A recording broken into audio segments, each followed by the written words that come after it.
Hi everyone, this is Lisa from K9 Clips, and this is Bella here, and Bella's going to help demonstrate how to trim your dog's feet and nails. So we're just going to do a little quick demonstration of that. She's coming for her full groom, but I'm just going to give you a short little video just for the feet and nails. So I use scissors. I'll show you also with clippers on Bella here so that you can have both perspectives. For the feet, I use a 40 blade for in between the pads, but I'll usually use scissors as well. I do use both, but I've found with my clients anyways that they do prefer the scissors, even though they seem more dangerous and scarier, especially on the video because I do go fast. But I do find, for me, I get a cleaner finish with the scissors. So even though if I use the clippers to get that fur out, I'm finding I'm going back and finishing with the scissors. And you can see she's not a big fan, but I don't think she's a big fan of me doing her feet in general. So she does show me her teeth. She's been coming to me for quite some time, so she is not aggressive, although she makes some pretty good faces for me.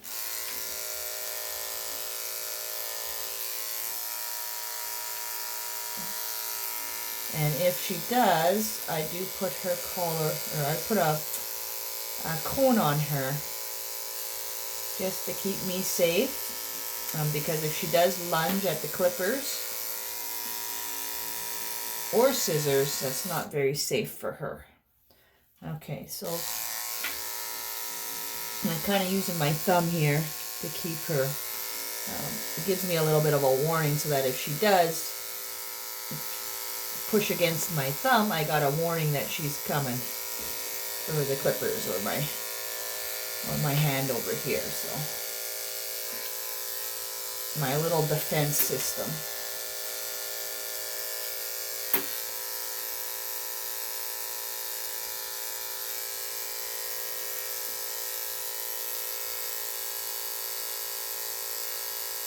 So it's not, you just got to get in there, and you can kind of put the clippers down in there to kind of grab any fur that's in there.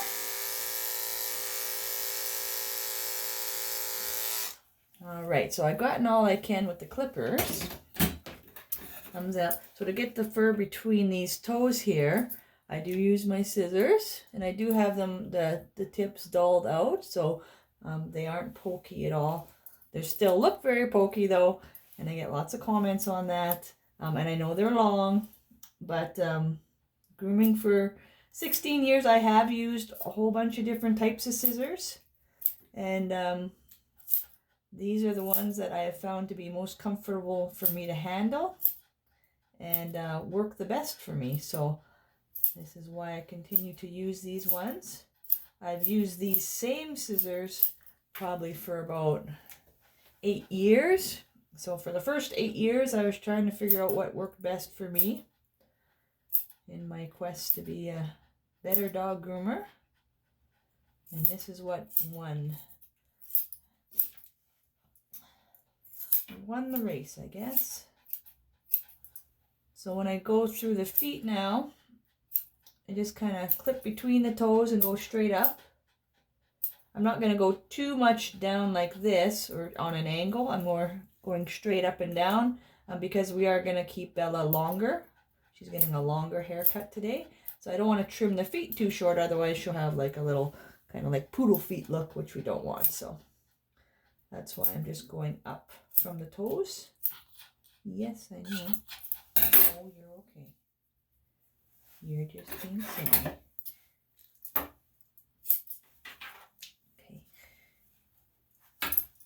You put great facial expressions there, Bella. So she may, we'll see how she does when I trim the nails, if she's going to actually try to bite me here. It's okay. So to do that, because I'm, concerned a little bit because she might nip, so I'm going to come from underneath her chin so that if she does lunge, I'm protected. So, because I'm not going to go from here because basically it's right where her mouth is. But if I go from underneath and hold her there, I have a little bit of protection if she does try to bite. She's more of a talker and warning me that she doesn't like this. I know, it's okay. I know. There, good girl. So there, we did that. And that's foot number 1. So, as you can see, she's not very difficult to do. But makes some great faces for me. Maybe make you a little bit concerned if you were just grooming her for the first time. And if you are ever worried about that, you can put a cone on her. Then you are protected if she does lunge out. And here, I'm just going to do that. Show you how that's done. Because she is making some pretty good faces that, makes me a little nervous. Because you don't know. So obviously she's uncomfortable and doesn't like what I'm doing. And that's her way of letting me know. I'm going to move this back so you can see a little better. There she is.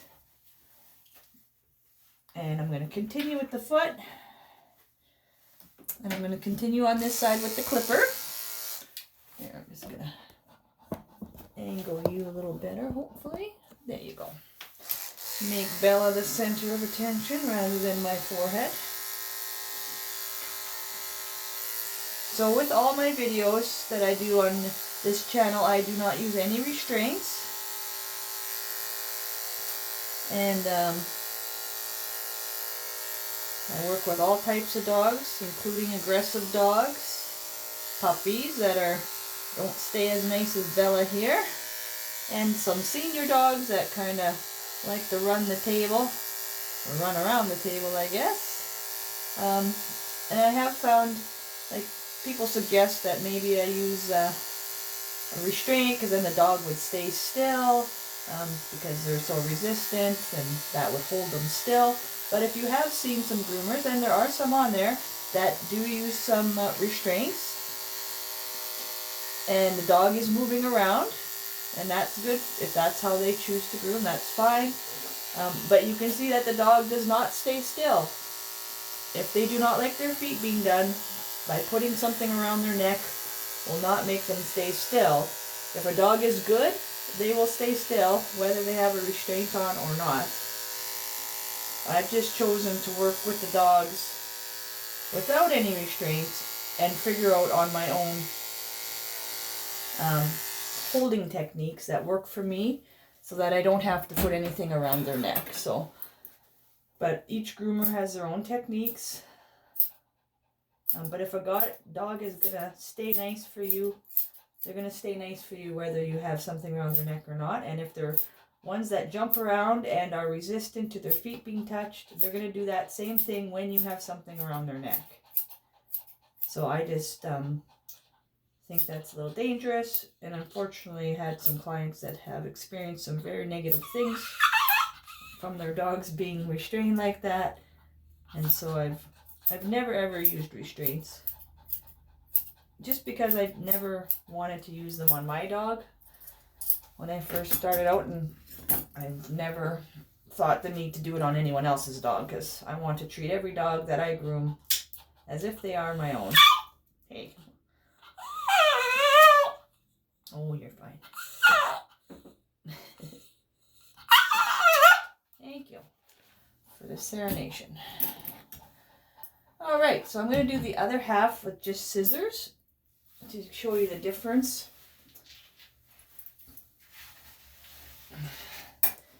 And I do, like I said, get comments on that I shouldn't use scissors. But for me, I find this, they seem more calmer. So we'll see if she makes that face for me here. You probably still will during the nail trim.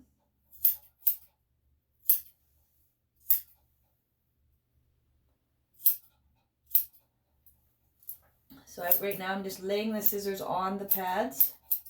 So kind of using that part to cut, not necessarily the tips. And then when I go in between, I'll kind of turn it for you here. When I go in between the pads, I kind of lift it up with my fingers.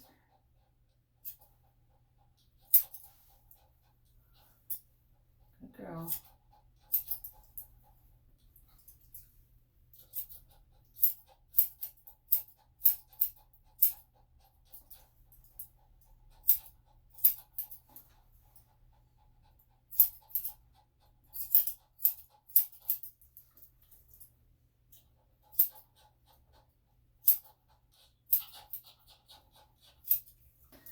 So even like for grooming Bella the first time, if I were to see her make those faces at me, I would for sure use the comb.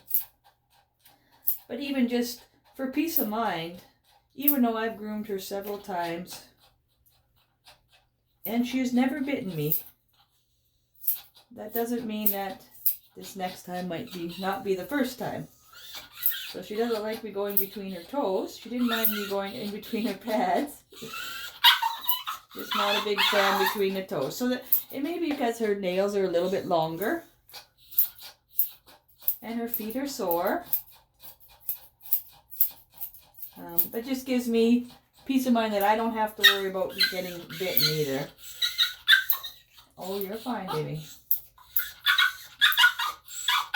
Because if I'm worried about getting bitten, I'm putting out more stress for Bella to see and feel. So that makes her a little bit more nervous too. So the calmer I am and more relaxed, the better she will be as well.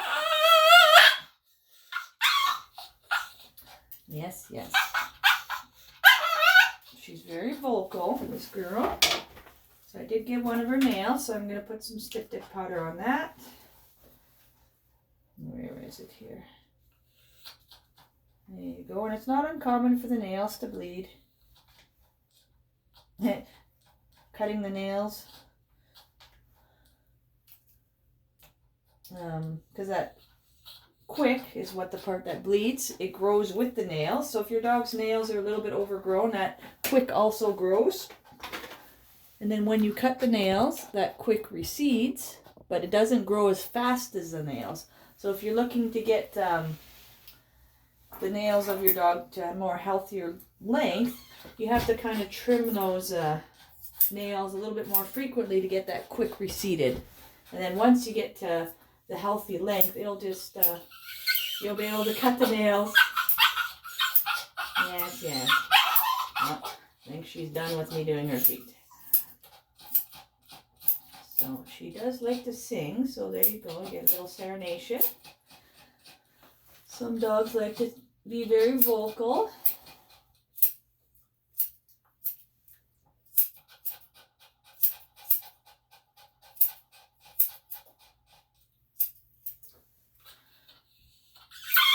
Oh, Bella.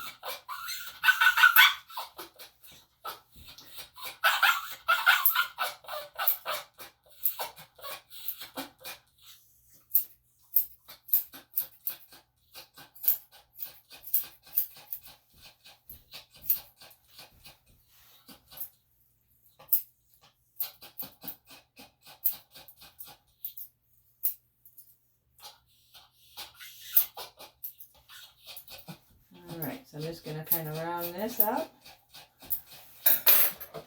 And there we go, there's our last nail. Oh my goodness. Yeah. There you go, and there's the ballad of Bella. So I hope you enjoyed this video. Here, I'll take this off. There you go. I don't put them on tight at all. I usually could just slip them off. So they could get out if they really want to. And I have had some get out of that just because they're a little more resistant. So then I have to end up snapping it all on properly. But for general purposes, it's easy just to slip it on. And I like the ones that you can clip around rather than sliding over their head. Because if they are aggressive, it's really hard to slip that over their face. But to go around their neck, you're usually pretty safe with the ones that clip on, like I showed you there. So, and I found these ones are more so in the vet's office. So you just kind of clip in and then they hold in place until you shift it over. And I found some in grocery or pet stores, but the latest ones I actually found in the vets. So I have to buy them from the vet to get them. So hopefully that helps you. Hopefully you enjoyed the video, and you'll continue to watch my videos and check out my channel where I have lots of playlists of just specific items that I've done for grooming on dogs. So if there's something specific you want to see, I've kind of broken that out for you. I also have full grooms of dogs from start to finish, all again without any restraints. So hopefully you'll check out my channel and subscribe. I'd really appreciate that. And I look forward to seeing you again, and I'll talk to you then. So have a great day.